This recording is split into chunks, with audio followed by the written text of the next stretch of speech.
All right, we are recording. Hello, everyone. My name is James Bowerman, the creative agent. Thank you for joining me today for the webinar. I want to talk to you today about your first home, a home buyer's guide to the buying process. So, whether this is your first home or maybe you just haven't bought a home in a while and you're unfamiliar with the process, this will be a great refresher course for you. So, I'm going to spend the next 20-25 minutes going over the 5 steps that I've outlined for buying a home. But before I jump into that, real quick, why buy a home? Okay, maybe you're renting now. You think, renting's pretty good. I don't have to worry about maintaining the property. Well, buying a home is a great investment. Most wealthy people, successful people out there, they own a lot of real estate. And the reason is it's a good, steady investment that's going to show you a return in the long term. You're going to see appreciation. The value of the house is going to go up over the years that you own it. You're going to be able to create equity. So equity is the money that you have between the loan and the value of the house. So as you pay off your loan and the appreciation increases in your house, you gain this equity, and you can tap into that at any time. Freedom to renovate. So if you're currently renting, you probably aren't allowed to do anything because it's the owner's investment. It's not yours. They don't want you to paint the walls pink or knock down any walls. When you own it, you can do whatever you want to it for the most part, and you can make improvements that are going to increase the value of the home. Next is sense of pride. So owning a home is a great feeling. You work hard, you save money, and you're able to buy this property, and it's a great feeling to have that pride of ownership. It's going to improve your credit. There's good debt and there's bad debt. Owning a home is good debt. Banks look at your home as an asset, not a liability.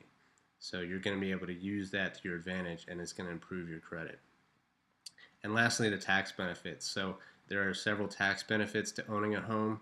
Not only do you get the appreciation, but you can claim the depreciation. So there's actually the depreciation cost of the home as it gets older.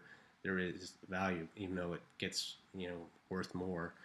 And then there's also certain things like mortgage insurance and things that you can claim that are going to be benefit to you come tax season. So now that we know why we should buy, we're going to cover the 5 steps in that buying process, starting with 1, choosing your realtor, 2, choosing a lender and getting pre-qualified. Number 3, then we can go look at properties. Number 4, we're going to write that offer, and number 5, we're going to get to the settlement table and we're going to get the keys. So, number 1, choosing your realtor. Well, you might ask, do I really need a realtor? Well, you might ask, do I really need a lawyer? Do I really need a doctor? Your realtor is someone who has spent a lot of money and time investing in getting their license and maintaining their license and being educated. They are there to help you through the process. And as a buyer, you don't have to pay us any sorts of fees. The seller pays our commission. So there's no cost to you up front to hire a real estate agent when you're looking to buy a property. The seller with the listing agent, who's the other side of the table, they pay the commission that gets split. So there's really not a lot of reason for you to not use a real estate agent. They are there to help you through the process. So first off, find someone you're comfortable with. You're going to be dealing with this person a lot over the next few months, maybe less, but you're going to be telling them a lot of personal information. They're going to see some information about your finances, so really make sure you're comfortable with this person and how they're going to represent you. Number 2 on there, knowledgeable of the purchasing process. So you want someone who's actively doing transactions, someone who's actively using their license to go out and help buy and sell real estate. So they're aware. It's like any skill. If you're not using it, you're going to lose it. You're going to forget it. You want someone that's going to be able to represent you and know how to handle certain circumstances when they come up during the transaction process. So knowledgeable of the purchasing process. Someone who specializes in your geographic area. Say you want to be in an area that has good schools, or you want an area that's close to the park, or somewhere that, walking distance. You need someone that knows the geographic area. If they don't know the area, they might put you somewhere where there's a lot of crime and they didn't know about it. Or maybe there's a new, commercial building being constructed and they just don't know because they're not familiar with that area. Make sure you work with someone that knows the geographic area that you're trying to move into. Number 2, getting pre-qualified. So, step 1, choose your lender. Now, if you don't know a lender, ask your real estate agent. Your real estate agent ideally has spent a lot of time and energy working on their business, creating a network of good people. They're going to be able to refer you to a lender, someone that they've worked with before that really is an extension of them. So I know I don't want to work with a lender who's going to give me a bad name. So I only work with good people. I can refer you to those people, and so can the agent that you work with. They're going to be able to work with you to create a plan. So figuring out, are you ready to buy? You might be, you might not be. Maybe your credit's bad. You need to repair that first. Maybe you've got some debts that you need to pay off. They're going to ask you some questions and get some information and be able to put a plan together so that you are ready to buy or to put the steps in process to get you there. Knowing your budget. Okay, so it's important to know your budget going out. You want to go look at homes, but if you're not qualified to buy a $500,000 house, you really shouldn't be looking at it. You're going to waste your time. You're going to waste the agent's time. So figure out what your budget is. Talk to the lender. They're going to get you pre-qualified. They're going to say, here's what I can give you. Here's what you qualify for. Next is going to be monthly payment. Just because you can afford that house doesn't mean you should. You don't want to be what we call house poor. You don't want to have to spend all your money on your mortgage payment. Life is about more than that. You want to have some money to be able to save or to be able to spend on going on vacations. You don't want to put it all in your house. So figure out what your monthly payments, a comfortable monthly payment is going to be for you. And then your down payment. So this is the cash you're going to have to put up front in order to get the home. Now this varies depending on the type of loan program you're using, whether it's FHA or conventional, but you're probably going to need some cash up front for the down payment and maybe for closing costs. So what do the banks look for? They're going to look into pretty much everything on your financial sheet. So they're going to look at your debt to income ratio. How much money do you make? How much is coming in? And how much do you have racked up in debt? They're going to look at your credit score. Have you paid your credit cards? There's a lot of factors that go into your credit score. The amount of credit you have, the length of time you've had credit, are you making your payments on time? They're going to look and run a credit report. Cash and assets. So if you need to put 5% down, do you have the cash to do that? They're going to look at your balances in your bank accounts to make sure that you can afford certain type of loans that they're offering you. And they're going to look at any type of assets. Like I mentioned earlier, if you own another property, it's great. It's an asset. If necessary, they could tap into that and get liquid cash out of it. Or you might have a 401k or something like that where you can pull money out of. That's another asset. So what you'll need, just briefly running through this, you're going to need your last 2 years of tax returns, last 2 years of W-2s. They want to see your working history for the last 2 years, basically, and you have to prove that. Recent pay stubs, so if you have 2 recent pay stubs, documents to show those other sources of incomes, if you have any sort of, second job, other types of investments where you have cash coming in, they need to know, what's coming in. A complete list of creditors, so they're going to run that credit score and see, what debts you do have, what credit cards you have, what the balances are, and then recent statements of those bank accounts and savings accounts to see how much cash you do actually have liquid on you at the time. So what goes into the mortgage payment? So you might buy a house at $300,000 and that might be broken into, your monthly payment. And that's just the principal and interest. So there's other things you have to account for other than the principal and interest on the loan, and that's your property taxes. So the word real estate comes from the word royal estate, and that's back when kings, ruled the land and they charged taxes. Well, now the government owns the land and they still charge, a fee for you to own that property.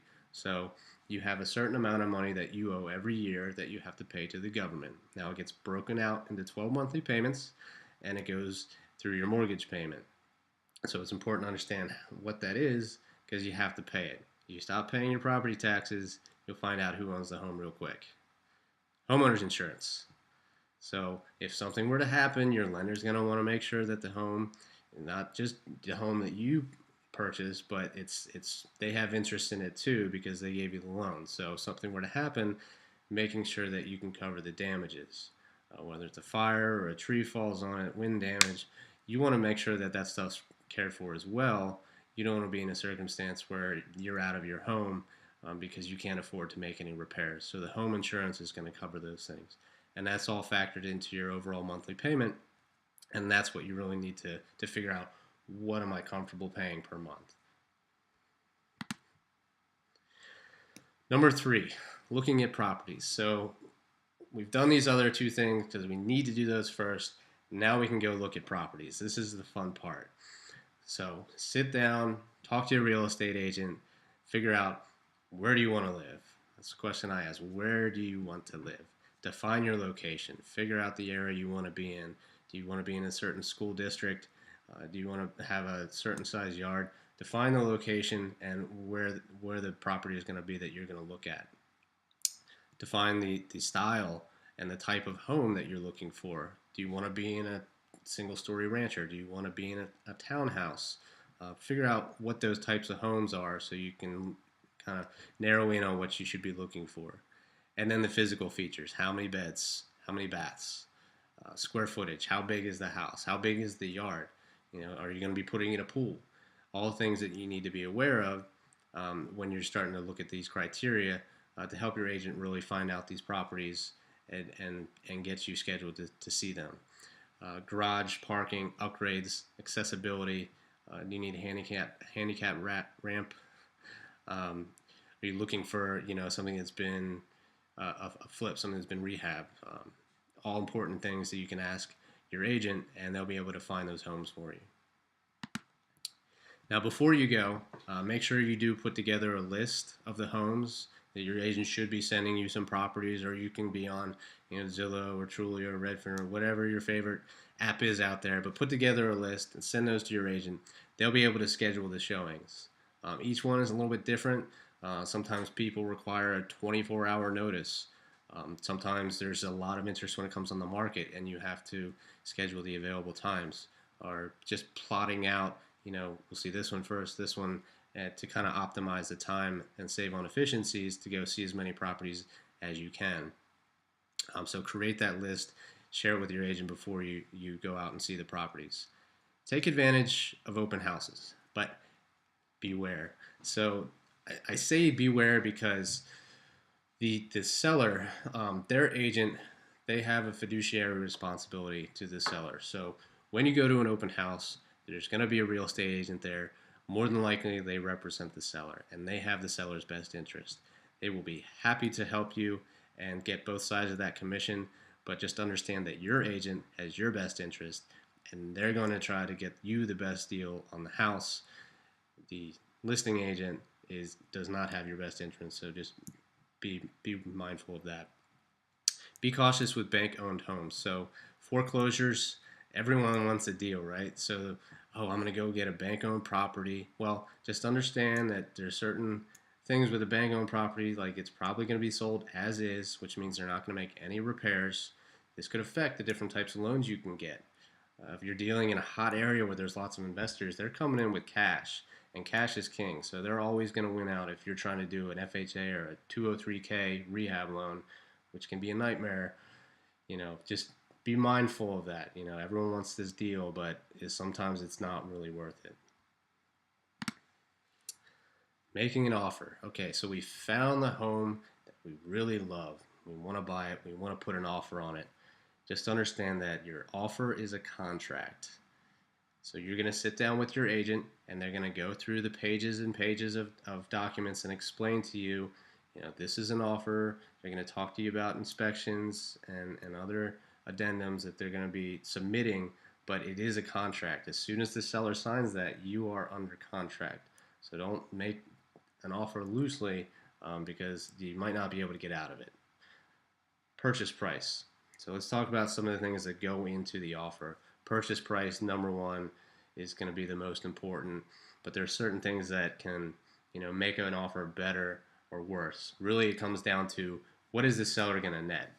So as a seller, I'm selling my home. I want to get the most money I can out of it.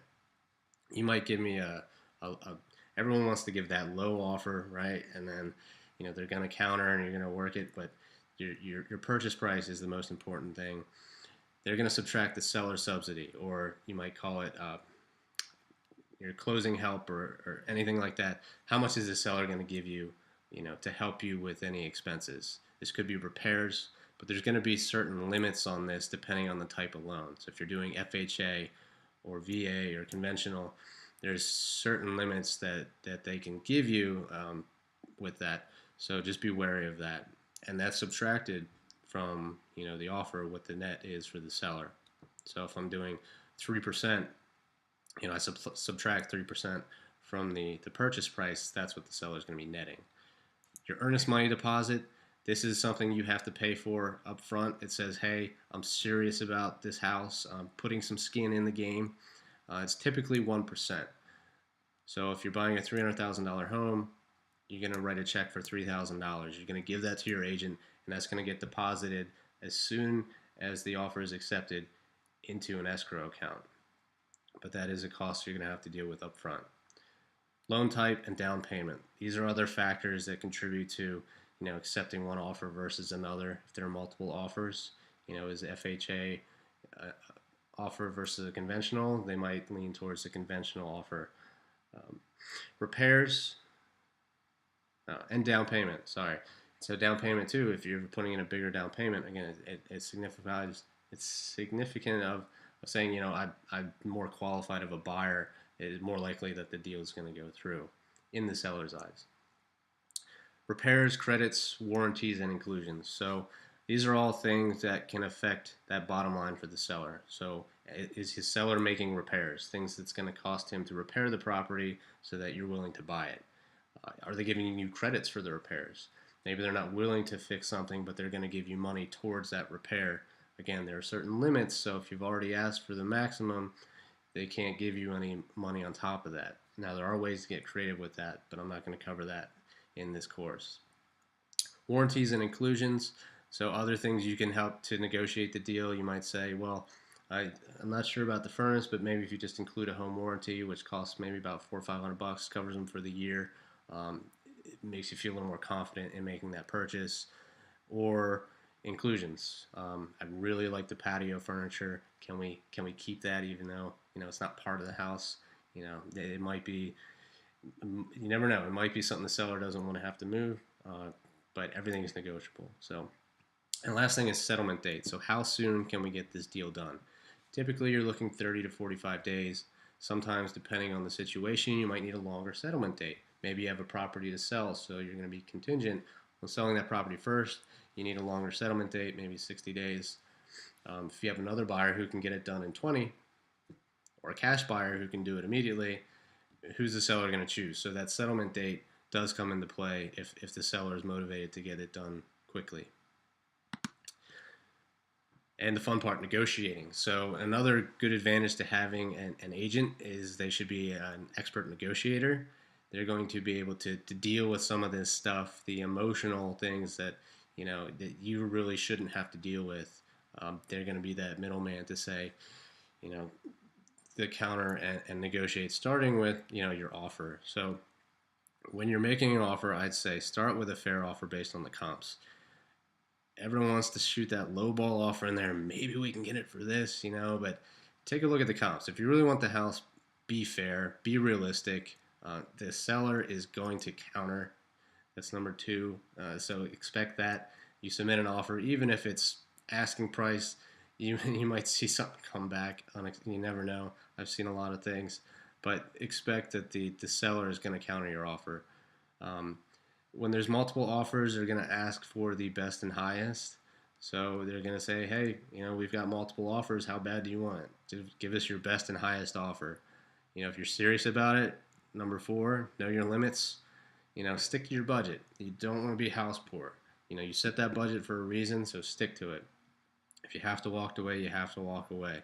But if you really want it, just make it happen. Give them your best offer. What can you afford?